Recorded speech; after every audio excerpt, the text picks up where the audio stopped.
Hello. आज हम बात करेंगे कक्षा 12 इंग्लिश प्रोज के चैप्टर नंबर 6 की, जिसके लेखक डॉक्टर सर्वपल्ली राधाकृष्णन जी हैं, जो कि भारत के प्रथम उपराष्ट्रपति तथा द्वितीय राष्ट्रपति थे। आइए इस अध्याय के हिंदी अनुवाद के बारे में जानते हैं। आप एक ऐसे युग में रह रहे हैं जहां स्त्रियों के लिए सामाजिक कार्य में, जनजीवन में तथा प्रशासन में अनेक महान अवसर प्राप्त हैं। समाज को अनुशासित मस्तिष्क वाली तथा संयमित आचरण वाली स्त्रियां चाहिए। आप चाहे कोई भी कार्य चुनें, आपको उसे ईमानदारी तथा अनुशासित मस्तिष्क से करना चाहिए, तभी आपको कार्य में सफलता और आनंद प्राप्त होंगे। वास्तव में हमारे देश में जहाँ तक लड़कियों के शिक्षा का संबंध है, शिक्षा काफ़ी विस्तृत नहीं है। इसलिए प्रत्येक वह संस्था जो लड़कियों की शिक्षा में योगदान देती है, वह मान्यता, उत्साह प्रदान करने के योग्य है। लेकिन मैं इस बात के लिए चिंतित हूँ कि जो शिक्षा प्रदान की जाए वह केवल विस्तृत ही ना हो, अपितु वह जीवन के रहस्यों को जानने के योग्य भी हो। इसे गहराई में अर्थात जीवन के रहस्यों को जानने में हम पीछे हैं। हम विद्वान और कुशल बन सकते हैं, किंतु यदि हमारे जीवन का कोई उद्देश्य नहीं है, तब हमारा जीवन अंधकारमय होगा। हम भारी भूलें करेंगे और फिर हमें दुख प्राप्त होगा। गीता में कहा गया है, व्यवसायत्मिका बुद्धिरेकेह, अर्थात निस्वार्थ कार्य में बुद्धि स्थिर होती है और एक ओर ही लगी रहती है। एक सच्चे सुसंस्कृत मस्तिष्क वाले मनुष्य को मानसिक एकरूपता तथा जीवन उद्देश्य के प्रति प्रेम होता है। एक असंस्कृत मनुष्य के लिए संपूर्ण जीवन भिन्न भिन्न दिशाओं में बिखरा रहता है, बहुशाखा ह्यानंताश्च।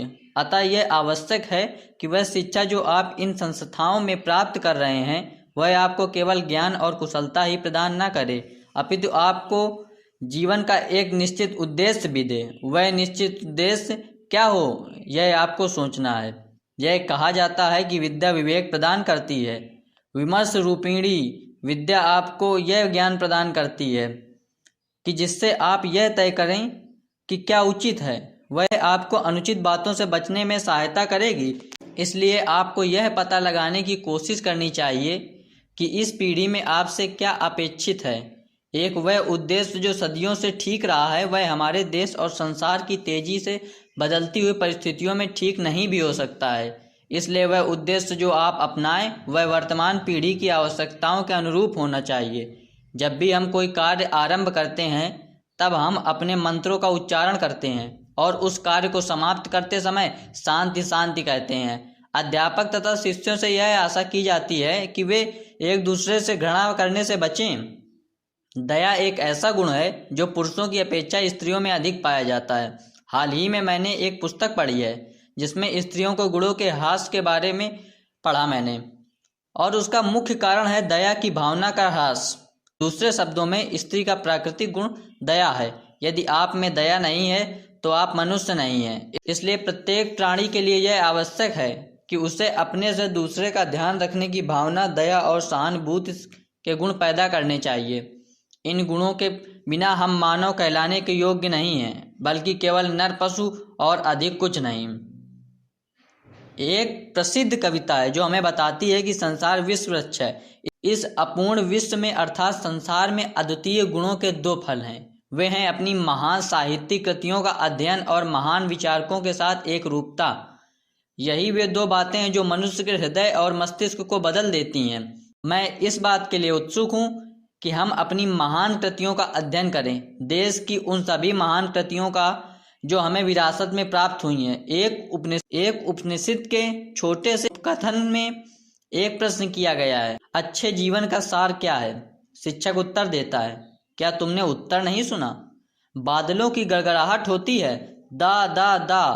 तुरंत शिक्षक ने समझाया कि यही अच्छे जीवन का सार है, दम, दान व दया। यही अच्छे जीवन का निर्माण करती है। दम का अर्थ है आत्मनियंत्रण, जो मानवता का प्रतीक है। रामायण में बताया गया है, जब लक्ष्मण वन को जाने लगे तब उनकी माता ने उन्हें बताया, राम को अपने पिता दशरथ के समान समझना, सीता को अपनी माता के समान, वन को अयोध्या के समान समझना। जाओ मेरे प्रिय बेटे। हमारी साहित्यिक कृतियों में बहुत सी ऐसी आनंददायक कहानियां हैं जो हमारे भीतर महान नैतिक शक्ति का संचार करती हैं, जो हमारे लिए ऐसी रूपरेखा बनाती हैं जिसके अनुरूप हम अपना आचरण बनाते हैं। हमें अच्छी स्त्रियां दो, हमारी सभ्यता महान होगी। हमें अच्छी माताएं दो, हमारा राष्ट्र महान होगा। जब आप शिक्षा के विषय में बात करते हैं तब आपके सम्मुख कुछ लक्ष्य होते हैं। जिन लोगों को शिक्षा दी जाती है उन्हें उस संसार का ज्ञान दो जिसमें वे रह रहे हैं। यह ज्ञान आप विज्ञान, इतिहास तथा भूगोल से प्राप्त कर सकेंगे। आप लोगों को कुछ तकनीकी ज्ञान प्राप्त करने के लिए भी प्रशिक्षित करें ताकि वे अपना जीविकोपार्जन भी कर सकें। इन बातों का पूरे संसार में शिक्षा के लक्ष्यों के रूप में स्वीकार किया जाता है, अर्थात उस संसार का ज्ञान जिसमें आप रहते हैं और तकनीकी योग्यता जिसके द्वारा आप जीविकोपार्जन कर सकते हैं। किंतु उस शिक्षा की क्या विशेषता है जो हमारे देश के विद्यालयों में दी जा रही है? हमने सुना है कि शिक्षा का मुख्य उद्देश्य दक्षता और ज्ञान प्राप्त करना ही नहीं बल्कि उच्च जीवन की प्राप्ति का प्रयास करना है।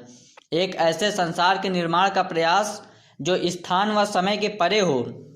यद्यपि बाद वाला पहले वाले को प्रकाशित तथा क्रियाशील करता है।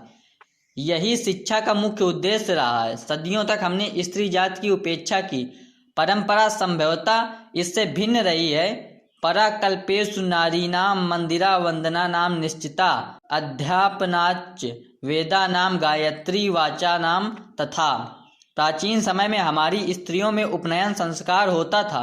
वे वेदों का अध्ययन करने की अधिकारी हो जाती थीं। वे गायत्री मंत्र का जाप करने की भी अधिकारी हो जाती थीं। ये सभी हमारी बातें स्त्रियों के लिए खुली थीं, किंतु हमारी सभ्यता संकुचित हो गई है और स्त्रियों की पराधीनता हमारी सभ्यता के पतन का एक प्रतीक है। स्वतंत्रता प्राप्ति के बाद महात्मा गांधी के अथक प्रयासों से हमारे देश में एक क्रांति आई और तब स्त्रियां अपने पैरों पर खड़ी हो गईं। यहीं से इस अध्याय की समाप्ति होती है। धन्यवाद।